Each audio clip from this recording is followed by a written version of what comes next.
What's up? It's Matt back with another episode of MPTV. This time we got a man that's been behind the camera of almost every MPTV episode besides some of the ones here in the studio, Mr. David Schlotter. What's going on?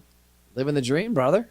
So tell us about David Schlotter. Tell us who you are, where you're from, a little background, then we'll get talking business. So background was back in 2018, I graduated high school from where I live in Pennsylvania. And shortly after that, I found you from, I think it was a Facebook ad or something about restaurant marketing and the agency program back then, and reached out to you and wrangled up my cousin to take me to a in-person event that you had here in Cincinnati. Because you were like 12. I was like, well, I was 18. Oh, okay. Yeah, it's cool. My age goes with the year. So 2021, I'm 21, 2022, I'm 22.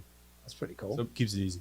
But so I came to that event, met you, did my agency thing for a while, and then kind of just lost interest in it, I guess, naturally, and wanted to gravitate more towards video because that's what I learned to do. My mom had a camera all the time growing up, and that's where I found my passion for it. So started doing more video, and then you had a second event down in Jacksonville, Florida. Yep.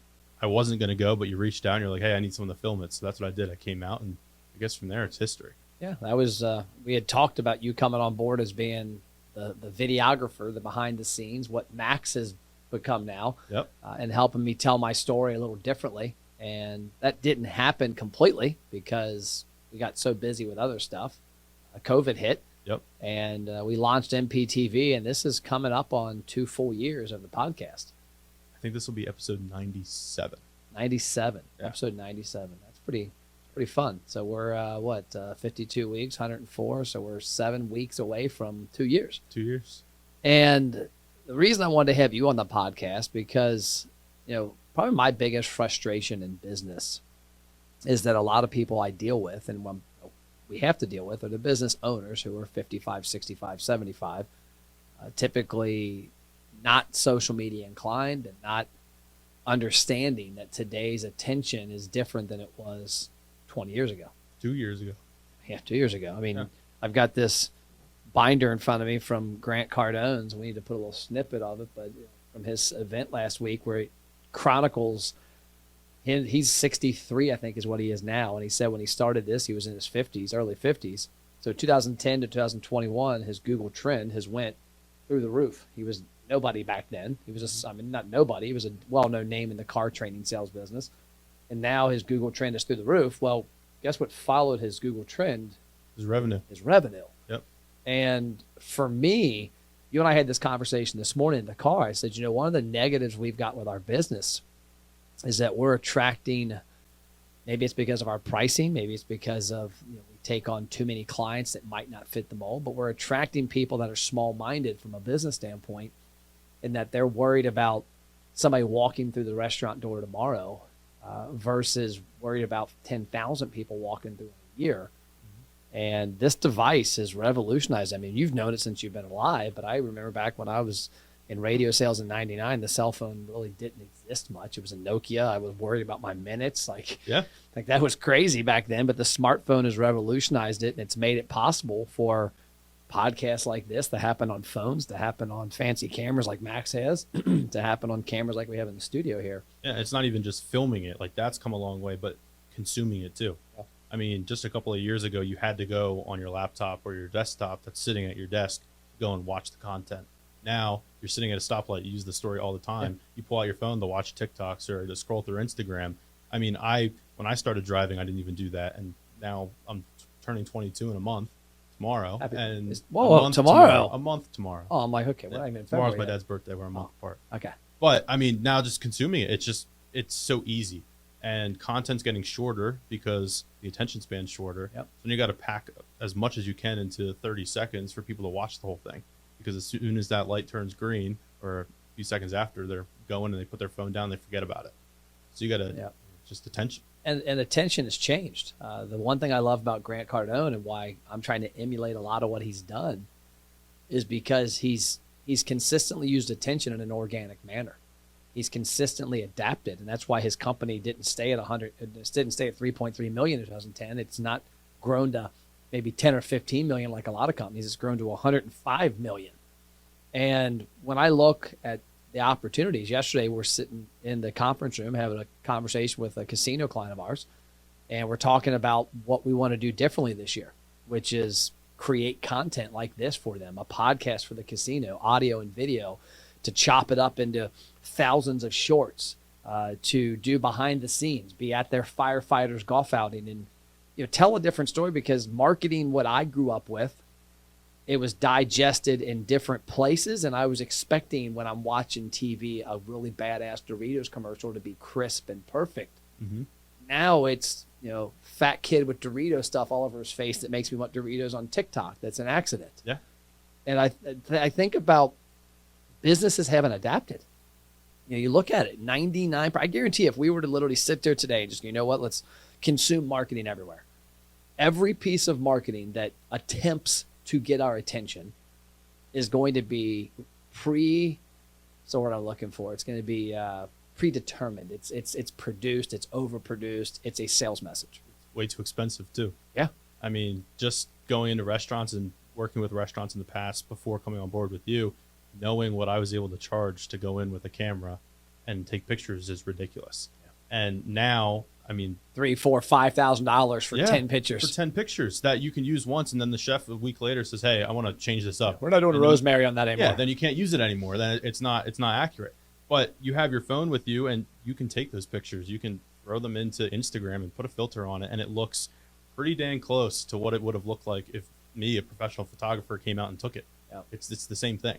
And people, that's more relatable too. It looks like a picture that they could take themselves on their phone. Yeah. And it doesn't have to be perfect with fake mayonnaise to hold the bun up and all that type of stuff. It's what am I going to get when I go there? Yeah. And that's what's going to sell me on going there. And you don't even have to sell me, you just have to remind me. That's all it is. And the acronym that I've really adopted that we're going to take to the next level is ABR, attract, build, retain. We talked about it this morning in the car. I was saying, as a basic example, I attracted my wife, Christy's, attention in college 26 years ago. That attraction led to us building a relationship, then building a family, and we've retained that connection for 26 years. It's a two-way street. It's a two-way street. And what I think a lot of businesses are missing is nowadays attracting attention's changed. You're not attracting attention with the Super Bowl's coming up here in a couple weeks. Yep. And I don't know if that's still a thing or not, but 10 years ago, it was like companies spending $3 million on a commercial, and it's unbelievable. And people watch that. Now, it'll probably still exist, but it's like, wow, you could do so many cool things where it could be a behind the scenes of, hey, we're not going to show you how we made the Doritos commercial. We're going to show you the behind the scenes, how many bags of Doritos we ate during the filming. During it, yeah. And it's just funny and it's fun. It might get more attention. Yeah.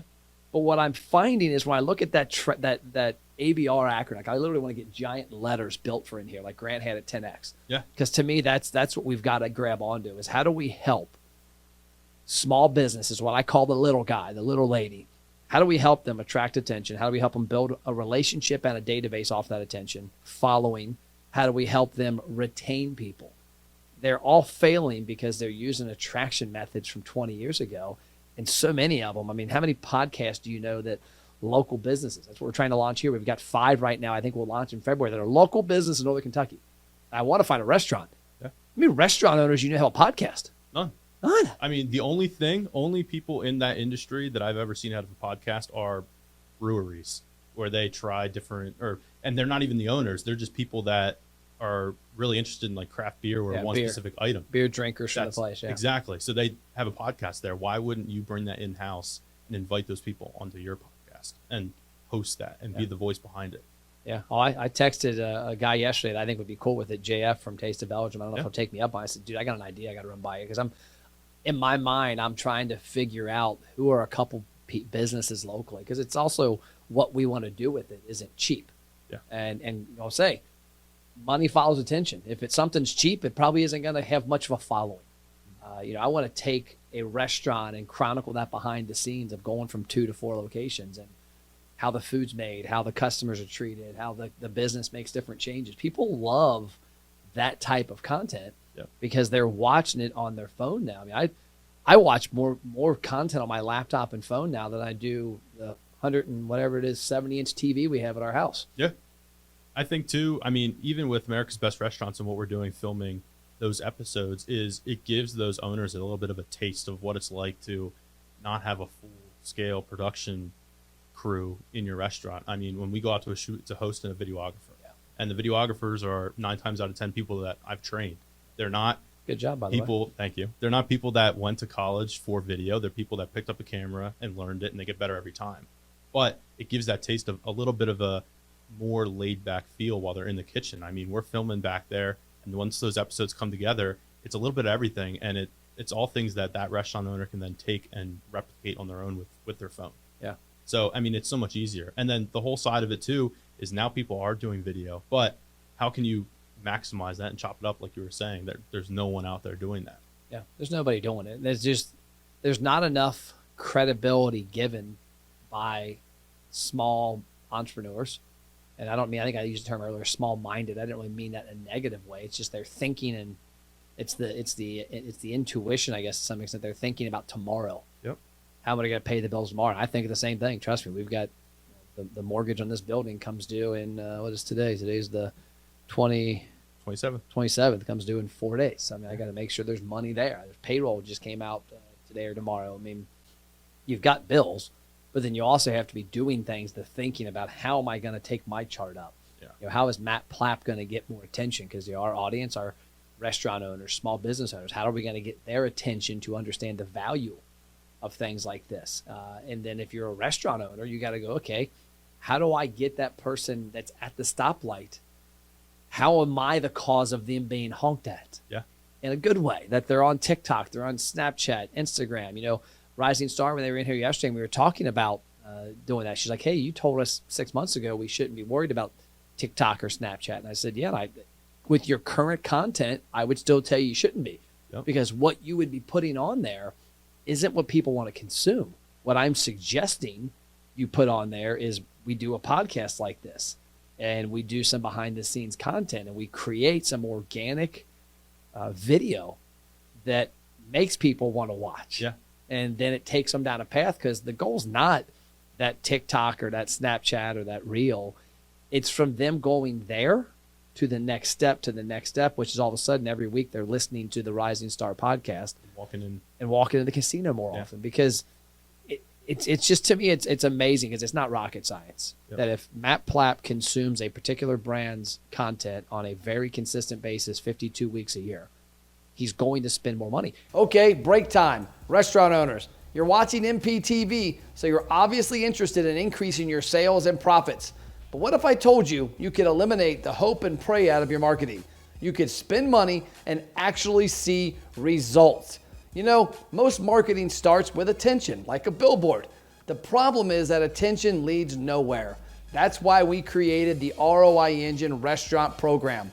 We take attention and gain huge engagement, whether it's in-store or online. We help you build a database with deep customer information that's comprised of email, cell phone, and birthday. And then we drive them into the restaurant with trackable results. Yes, results you can actually see. If you're interested and want to have a conversation, check out restaurantmarketingthatworks.com. Worst case scenario, you get a lot of great ideas. Now back to the show. Grant Cardone. I hadn't spent a penny with Grant Cardone 6 months ago. Yeah. We've spent close to $10,000 in the past 2 months. But leading up to that, you watched Undercover Billionaire, which is 14 episodes long, 45, 50 minutes an episode. So you watched those over the course of 2 weeks. And that came from shorts. Exactly. Yeah. It all started. I mean, I've known about Grant for years. Oh, so have I. And you have. And so it took me, let's dissect that. We just didn't come out recently and go, hey, you know what? Like Ashley and Sarah are flying down in 2 weeks to Miami for the 10X Ladies Conference. I didn't spend that money on hotel, which I haven't booked the hotel yet. Got to do it. The airfare, did that, and their tickets, and then the food it's going to cost. I just didn't do that out of the blue. It happened going backwards. It happened, I was at his event myself, and I saw the value here, and I heard them talk about the ladies 10X, and I'm like, I know events like this are consumed with a bunch of dudes. There's 1,200 people here, probably 1,100 are men, 100 are women. I think it would be beneficial for 2 of our ladies in our office to go to an event where they're around women that are like-minded.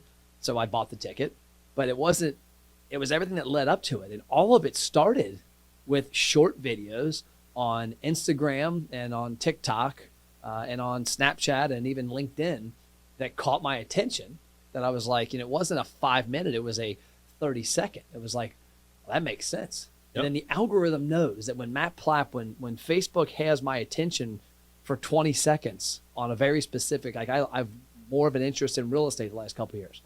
And Grant Cardone, he's got like $4.5 billion under portfolio. So of course he's got real estate content. And so I started listening to his real estate content, and then that led me to listening to some of his interviews. I'm like, oh, I heard he was on Undercover Billionaire. Here's an interview about that Undercover Billionaire show. What is it all about? Yeah. And then it leads me down a path of watching that.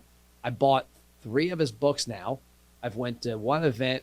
Team's going to another event next week. We've signed up 10 people for trainings. Yeah. I mean, he's captured my attention. Had he never done the organic, had he been in a studio with perfect content going, hey, here's who I am, here's what we do, I would have never found it. Yeah. And so people, you got to follow the attention. Like, your consumer's attention's on their phone, and it's not on their phone watching screenplays. It's on there consuming easily digestible content that tells a story. And that's relatable to them.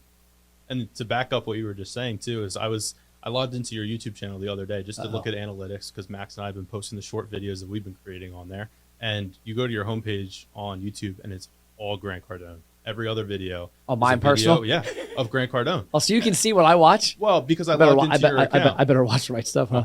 I haven't seen anything yet. And that's the thing, is YouTube and all of the algorithms on all of these platforms know that Matt Plapp watched this reel that was 20 seconds long 3 times. And you watched it because it was engaging.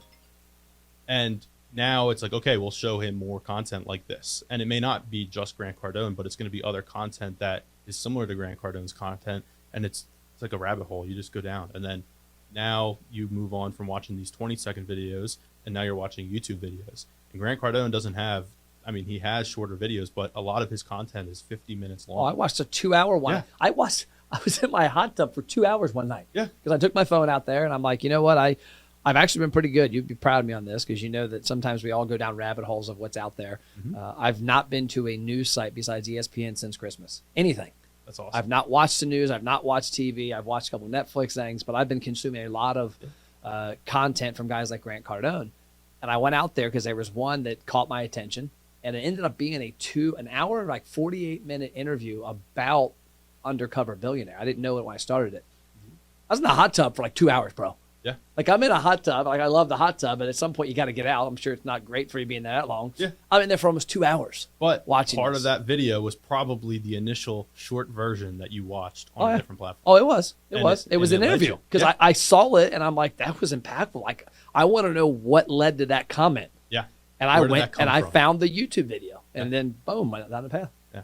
No, I think, and it's really cool to think about. That's like, I'm interested in that stuff. So it's how can we use video for you as the face of the company and our clients to kind of start building that and working on that funnel. Yeah. So, yeah. And that's not something that I ever started doing until this, which is cool.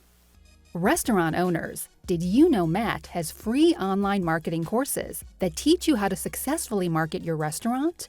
Email support@mattplapp.com to get access to the courses and a free social media content calendar.